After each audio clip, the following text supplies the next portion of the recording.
Mabuhay! Good day, everyone! I am Mr. Jinbo Lorisa. I am doing David. And I am Lisa May tomorrow. Today we are going to tackle And dig deep. About Triple Tribe. Tibulit tribe, most known as people living in the hills in southern Mindanao. So the term Tibuli is a combination of tao, meaning people, and Bilil, meaning hills or slopes. So Tagbili also called as Tagabili. So it means people living in the hills in southern Mindanao. They are known for the lowlander as Tagabili, derived from Taong Bilin.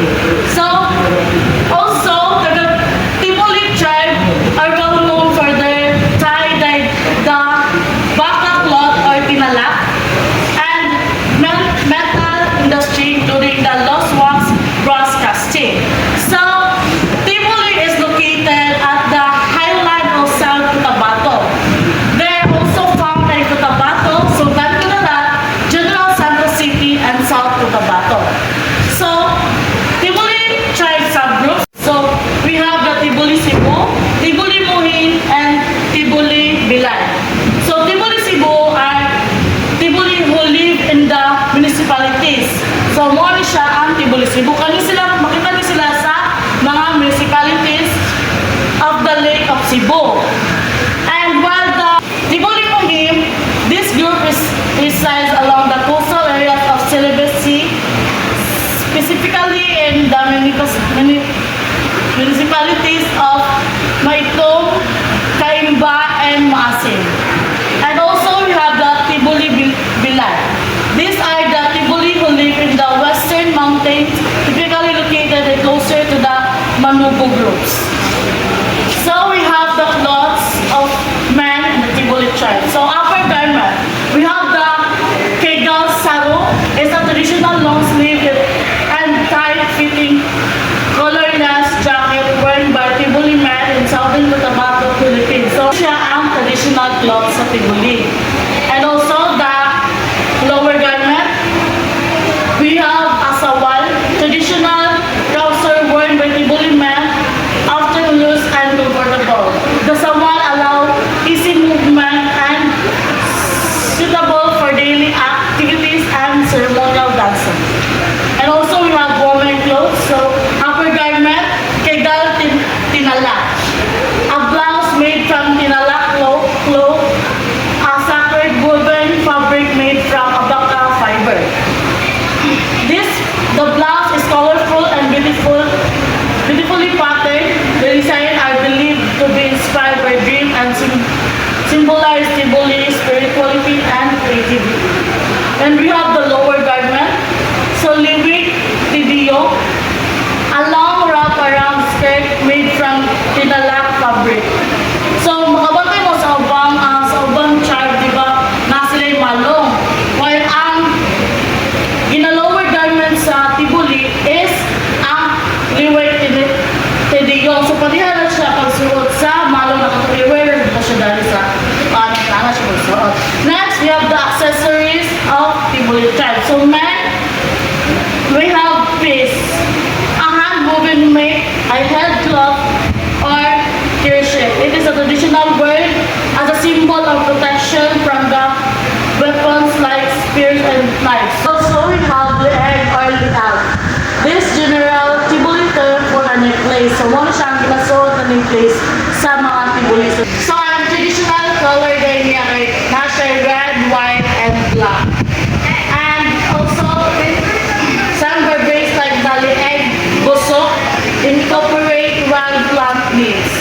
And we have the woman accessories. So, suwak or swan. Traditional large wooden or bamboo comb worn by the back of the head. After a door with the beads and small mirror to ward off a bad spirit. So, ginamay mo siya, dito sa likod ng ginagama siya yung headdress. O mana. Dahil hilit limeme. A lighter empirically beaded belt featuring the geometric design often with a small brass bills or pongkali. the jingle. So it's a symbol beauty of rhyme and cultural identity. So ginawa niya sa babae to know that their traditional code and they respect their public tribe. So religious. So animist, I typically tribe, they believe in animism or the ancestral core. The vast majority of Tiboli estimate at over 76% to 95%. In some regions, still adhere to the traditional animism belief. So animism gani, kabul mo tabi, malit naman sa animism is para siya mga spirit bitaw na ginapuan sa mga tribe na nagpuyuan, mga river, mga mountains, so na siya spirit para nila. Next, we have the Christianity, cultural secularism. So Christianity was introduced largely to missions like Santa Cruz Mission in 1961 and migration from Visayas. And also Islam, originally influenced. Unlike the many other groups in Mindanao, the Tiboli largely received Islamization during the era of the Sultanates. So languages. So Tiboli languages is part of the Austronesian family. So basic greetings, we have the Yolafos or good morning, and we also have Yokimil, it means good afternoon. Next, we have going to tackle the livelihood of the Tiboli tribe. So they have weaving, especially tinalaklot from abakal woven by women. So muna siya ang katungabaka na ginakanipay fiber. Agka natin lalaki. Muna siya ginakabaka sila old time living na ginagamit nila. And also farming, a traditional Sweden or slash and bird agriculture practiced by Tiboli indigenous people of Mindanao. And they have fishing, especially near Lake Cebu, using bamboo traps and nets, farming, growing rice, corn, cassava, fruits, and vegetables. And last, they have hunting using spirits, balls, and turds often with the ritual. So the next reporter will be discuss the cultures of Tiboli. So the next is the cultures of the Tiboli tribe. So their courtship is called Kemal. So they are just like the other cultures, but not into like bride price. That includes involving like sax, gongs, the musical instrument, and also the wooden textiles. It's traditional arranged by parents to strengthen family alliances. However, personal courtship kay ano nagyapon siya ananatay. Like however, personal courtship through music, songs, and helping the woman's family also occurs. So the marriage next. Rituals involve blessings from elders and shamans, offerings to spirits, traditional dances, and feasting. So the marriage is the bride who wears a tinalak dress that symbolize their cultures and spiritual values and beliefs. So the polygamy is after marriage, the couple will, the bride, alang ako ang groom kay, dito dyan sa pamuyos, mini sa groom. And it is traditional accepted, especially among leaders and shepherds. So they're burial. The Tiboli believe their person has spiritual soul that needs to exist after death. That is seen as a transition to the spirit world. Proper burial rituals ensure safe passage and prevent misfortune for the body. So their burials don't believe like if ever na mamatay sila ang kuan, ang family, don't believe na ano na siya sa kuan. Mag-continue na gyapon na sila according to them, mag-continue gyapon sila mag-exist. But through other world na sila yung through other world na dito ang mga spirits according to them. So the preparation of the body is washed and dressed in traditional clothing, and ang traditional clothing, personal belongings, beads, or jewelry will be included.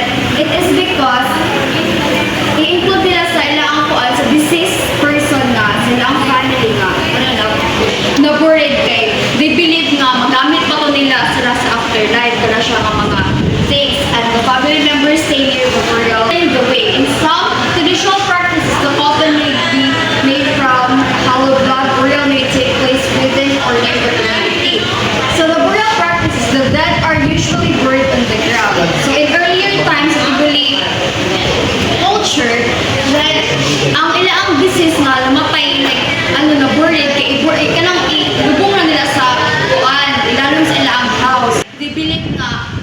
them have like this person.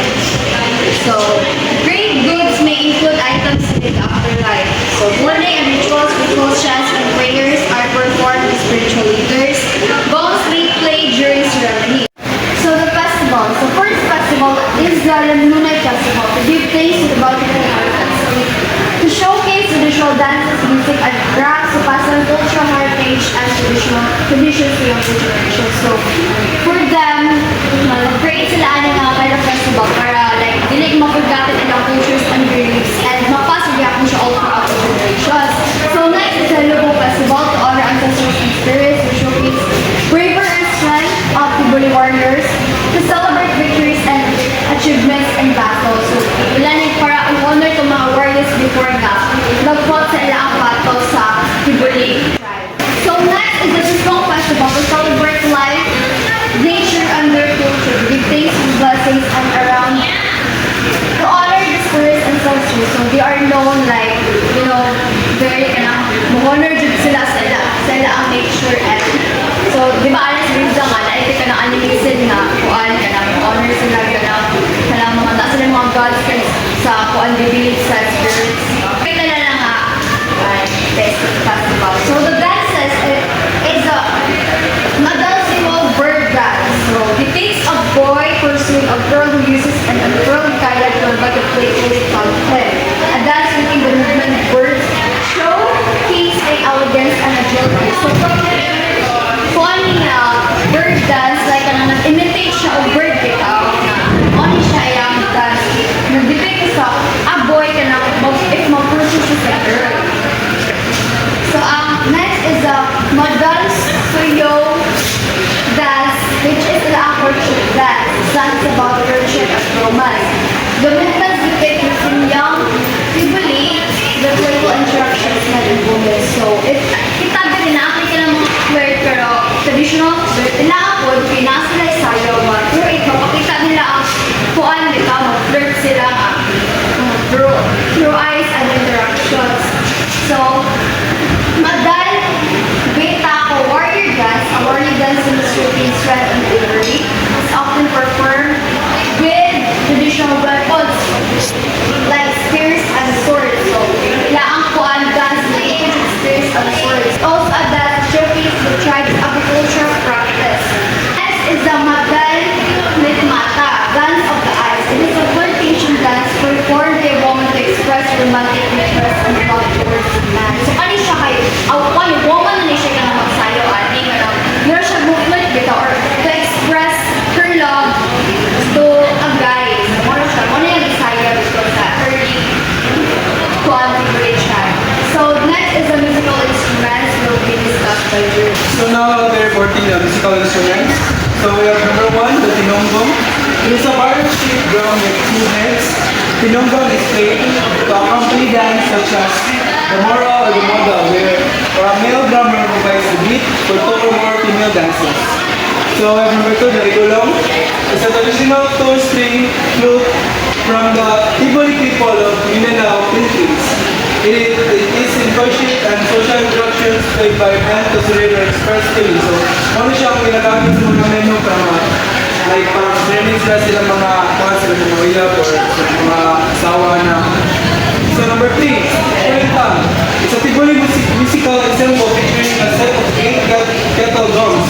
So, kayo na nakita mo lang sa mga tribe, hindi siya sa Paladong tribe.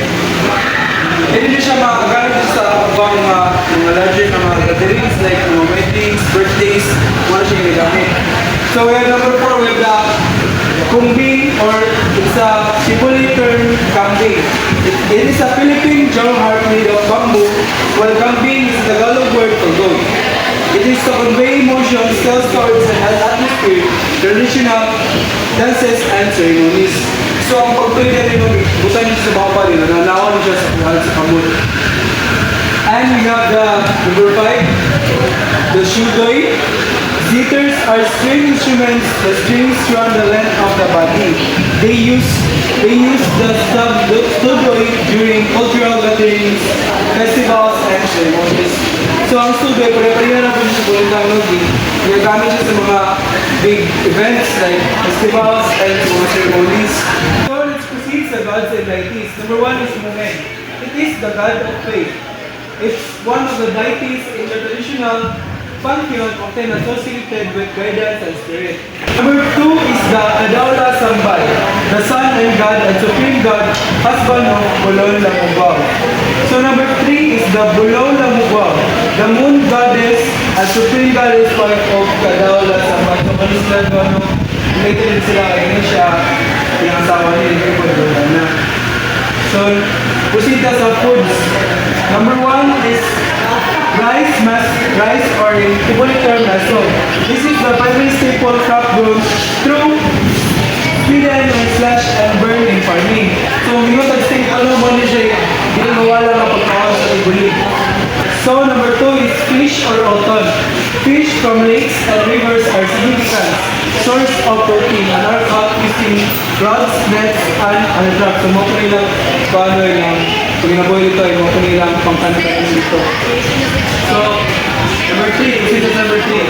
Root crops.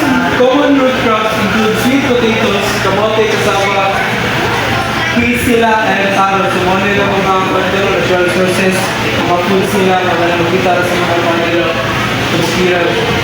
We have the liwag, refers to traditional sugarcane wine made by the Tibuli people. So, mga siya ang mga sugarcane wine sa Tibuli people. So we have the tribal system and governance. Society is led by a dato. The dato holds social, economic, religious, and political power. Each dato varies on fame and influence, often self-proclaimed and supported by followers. So kumbaga mo siya ilang mga dako-dako dito no sa ilang Tibuli tribe mo niya ang mga kuha nila. Kaya mo yung mag-lead sa ilang kuha, sa ilang community. So we have the education. Number one is Rebecca G. Likayan. Is an elementary school principal in Tibuli South, Cotabato, and a magna cum laude, graduate in education from Notre Dame of Marvel University in 1994. She is also a mother of Brent Lloyd Likayan. So, siya mo yung paano kami siya para tayo siya ka na kuhan sila, larangan sila, mga Tibuli. Kuhan siya magna cum laude, tapos graduate po din siya. Parang paano siya as a school principal. So, proceed number two, si Brent Lloyd Likayan. Is a Tibuli youth from South Cotabato who graduated magna cum laude with a degree in English language studies from Mindanao State University, Jensan. He was the valedictorian of MSU's College of Social Sciences and Humanities in 2023. Inspired by the Tibuli Youth Bureau, each point he advocates for indigenous education and perseverance. So kanina si Brent Lloyd Likayan mo rin siya ang anak ni Rebecca Likayan na also po na nagkuman mo siya as a magna cum laude board. And kapag siya giving na gawin sa graduate siya sa MSU. Sige na.